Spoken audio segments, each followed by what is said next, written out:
Yo, what is going on, everyone? Welcome back to another YouTube video. For any of you guys that are new here, my name is KillBuillt.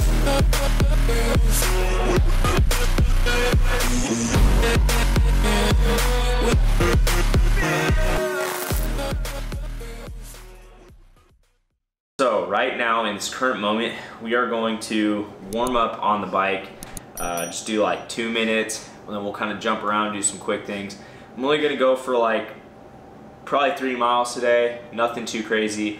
The reason for that is simply because I'm just short on time today, if I'm being completely honest. Also, I do want to mention, like, I needed to get back on track with videos. I needed to get back on track with everything. Last week with wrestling and everything, things just kind of fell apart. You guys saw the community post. It wasn't more so like a pressure thing. I was just kind of tired of being out of the loop of things. Like, I like my rhythm, I like my routine, and so this was part of it. I also had something on my mind, and I kind of already had a presumption of what I was going to be talking about in this video. So yeah, we're going to be getting back into it. As far as training and everything goes, so this next week I'm going to design a full program for myself. Again, it's been really hard to follow with the wrist injury. I was sick 3 times in 2 weeks. Wrestling was also just a big thing that I had going. Granted, I loved every second of it, but I also had a hard time managing it with everything else that I had going on in life.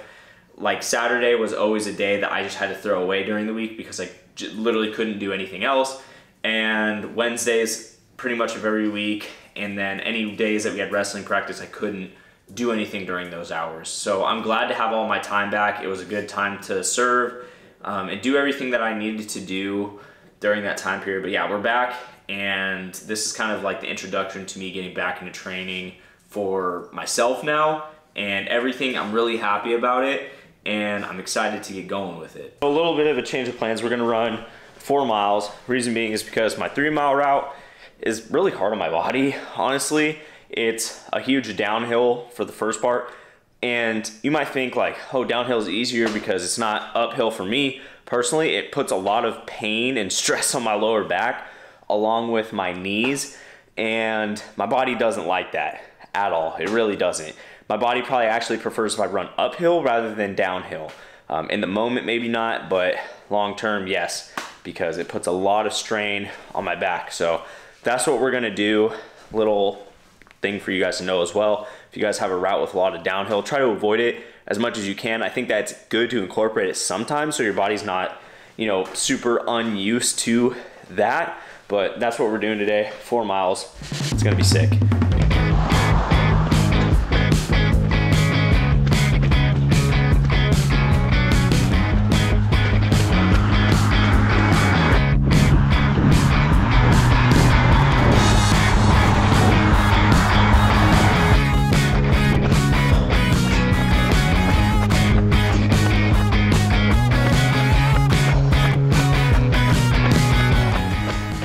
First and foremost, it's crazy to think almost a year ago now, I was training for my marathon. Really insane. Second off, the rain. That sucks. That's one thing I was thinking about. Granted, it hasn't been pouring, it's just been misty.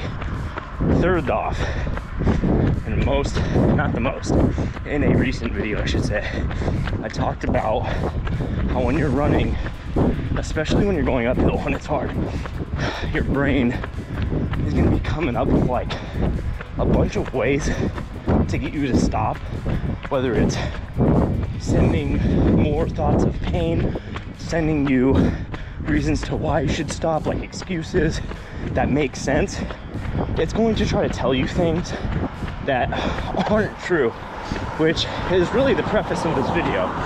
But you have to be able to just go cool and keep running regardless. Now, I'm not saying if you have a heart attack or if you're having one to not stop. Definitely stop then. Or if you're about to throw up or shit yourself, you stop.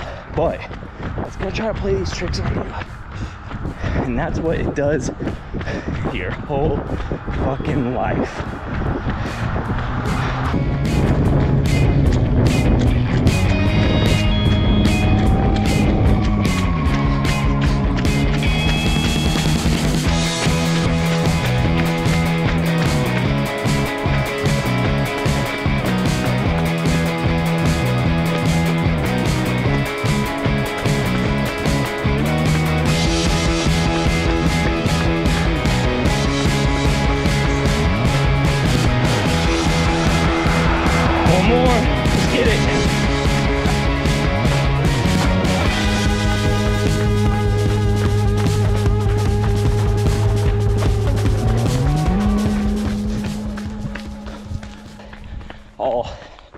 running this trail system around my house. The only problem with trails is that sometimes if the conditions are bad, the trails are also bad. These are fairly maintained though, as you saw. I would probably do more of it if it wasn't for dogs like that. And just kidding, I don't really care for that, but hey buddy. But truthfully, these aren't really long enough for anything, and there's not that much cool stuff to see. You're also running in people's backyards. Like, it's kind of weird. All right, 4 miles. We're gonna walk back home now. And one last thing I'm gonna say before switch over a little bit. If you want to prevent injury and you also want to prevent soreness, cool down and stretch and roll out after every single run. So today's video is a little more of a serious one. I have a message for you guys that I know will resonate with more people than just myself. And we kind of talked about it on the run. I told you guys that your brain will try to tell you lies, you know, especially when you're going for a run. And that doesn't just apply to running. It applies to other areas as well. You know, maybe you fail a test and your brain's trying to tell you that you're stupid. You know, you have your girlfriend cheat on you and your brain tries to tell you, oh, you just weren't good enough. You were too ugly to do that.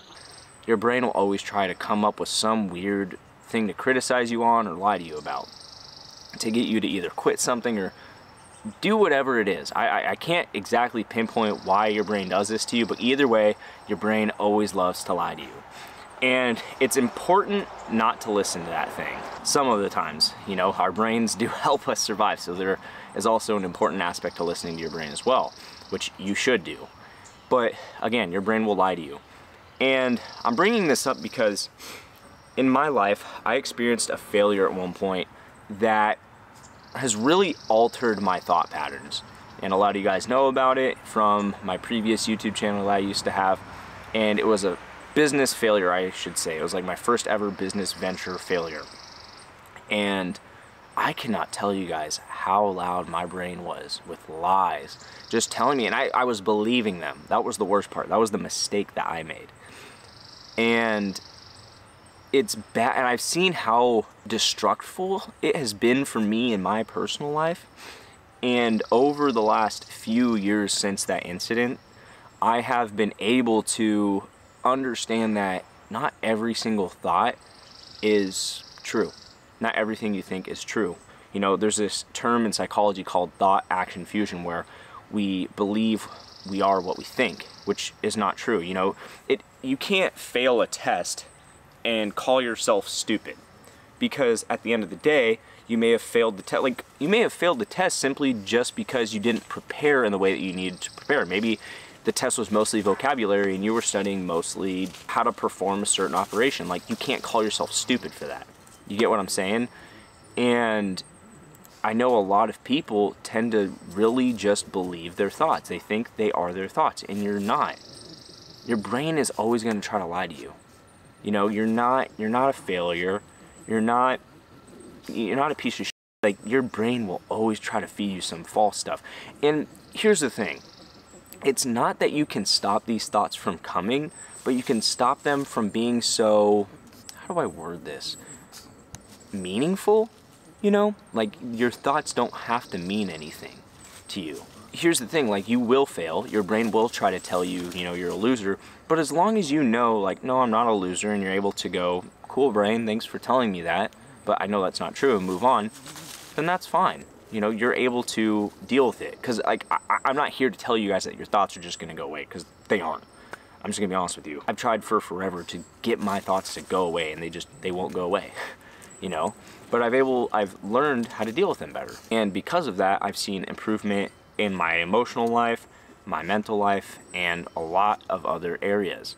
And I want other people to be able to experience that. You know, when I went through that failure, man, I was believing everything my brain had to tell me. And that was a rough area to be in, you know, and I never wanted to experience failure again, so I struggled with anxiety for a little bit. Sometimes I still do to this day. But at the end of the day, I've learned if you're able to distance yourself from your thoughts, the better off you'll be. And now someone's cutting wood. So I think that's a good message to end off on. You're not your thoughts. and Bean has now popped into the video. So yeah, we're definitely ending this. But I hope that resonated with some of you guys, and I hope that you guys were able to take away something from this, because I know for sure that I would have taken a lot away from this, hearing this at a younger age, and I just didn't. And now I'm trying to be that role model for someone else and say, hey, look, your brain's gonna try to tell you some shitty things in this life, and it's up to you to dictate what you're going to listen to and what you're not gonna listen to. But that's gonna do it for today's video. I hope you guys liked today's video. If you guys did, be sure to give it a like. If any of you guys are new here, do not forget to press that subscribe button, because you guys know I will be back. And as always, die trying to do what you love. The sky's the limit. I'll see you all in the next one.